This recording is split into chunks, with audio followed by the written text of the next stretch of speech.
Hey solo RPG fans, this is Derek William Dalton and it is time for a Monster MO walkthrough. So how does this work? The elf, the cleric, the barbarian, the wizard, and the monster will show you. At the mouth of a dungeon, a cleric comes across a monster who is hungry, an evasive one, until the hero makes a mistake. Like that. The monster attacks, but the hero is able to dodge it. They miss, and that's a terrible mistake by the monster, giving the hero a free attack and a bonus to his skill. That makes it into a mastery roll, so he gets to roll twice for damage. And 2 times, he will get through the monster's defenses and cause wounds. But the monster's health is still above half. The evasive strategy will continue. Both succeed, but the monster is able to evade, nullifying the success of the cleric. Another blunder by the monster, but the hero is not able to strike enough damage to cause a wound. And there's some missing. And then the monster gets a bite on the cleric, gets through his armor and makes a very serious wound. So much so that the cleric's days of study and swordplay are over, and he eats breakfast. If the monster's health had been reduced to half or less, it would decide this meal is too much work and would try to escape by getting a successful attack roll. But instead of causing damage to the hero, it will get away. Because, as the saying goes, if you love something, let it go. If it comes back to you and eats you in the night, you're part of it forever. Let's try this out with 5th edition. On an adventurous search for magical things, our wizard comes across the offspring of a monster. She does not know where they are, but the parent knows where she is. As a result of the charge, there'll be some modifiers to its initiative, attack, and armor class. And because of this, it is going to go first. Here comes a bite and a claw.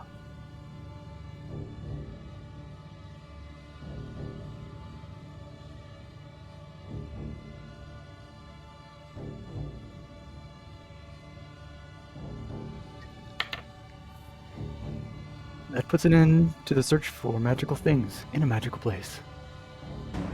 What if Eliza had survived that first charge? Next we determine how close she is to the offspring, and how close to the offspring is tolerable for the parent. There's no story. I'll use a die 12 to represent a clock. Roll of 2 in that direction. And a random die roll. 17 shows how far away it is. The parent will not tolerate anyone getting closer than 5 feet. Because our hero is outside of that, the monster will attack normally. No initiative bonus, attack bonus, no penalty on the clock. There's another bite mark for the wizard, and a claw attack. This looks familiar. Now what is our wizard going to do? What was that? You ask for my magic. So, I cast Blood Armor. I am needed in the story. Now viewers can suspend their disbelief why I cannot be destroyed. How does one argue with that? To make her escape, the wizard will have to make a successful attack roll to fend off the parent monster, and she did it. She doesn't get any of the magic stuff she was hoping to find, but she does gain a new enemy. This next example is with the Coyote and Crow role-playing game. It's a science fantasy game set in an uncolonized North America. I was fortunate enough to get in on the Kickstarter campaign. Receding glaciers have opened up wide areas of land to the expansion of animals and plants and monsters and explorers like our barbarian. She hears a monster charging through the trees.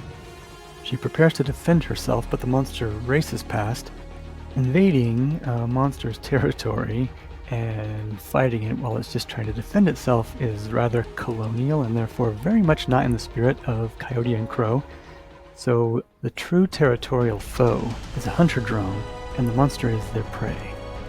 Our barbarian is not a fan of machines hunting and slaying monsters, so she decides to intervene.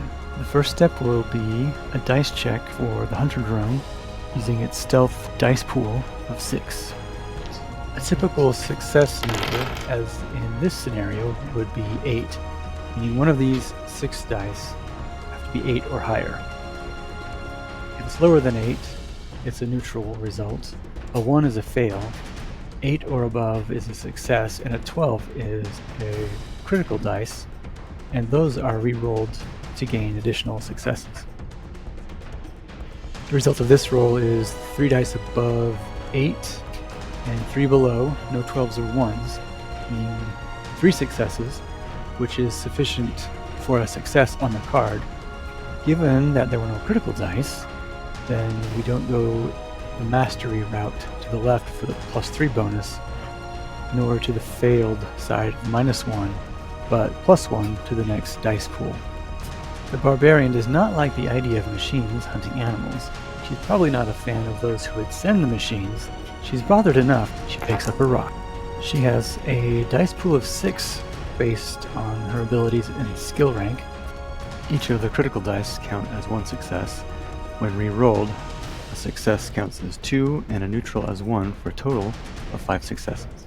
This is in excess of the physical defense of the hunter drone, and it will not be hunting any more monsters.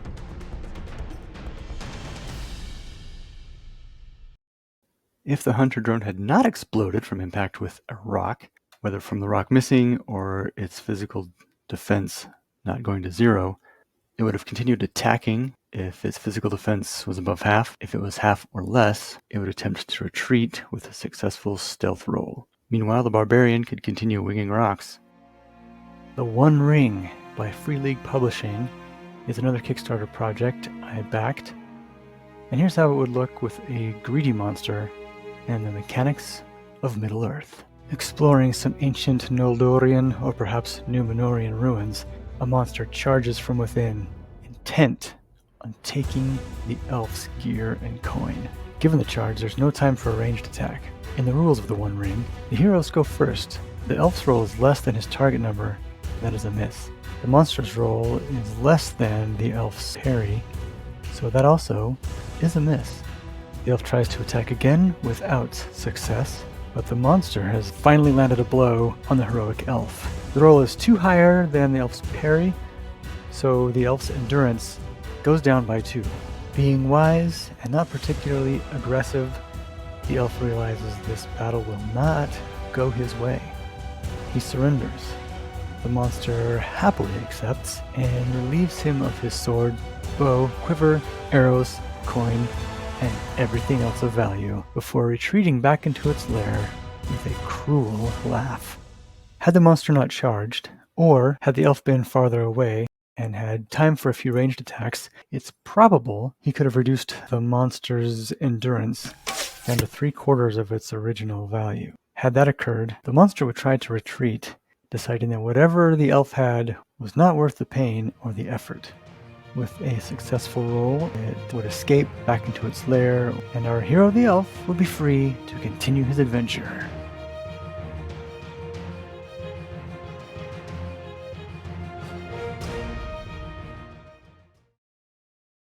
And the wizard's staff is wide of the monster, but the cleric and the barbarian bring the battle to an end.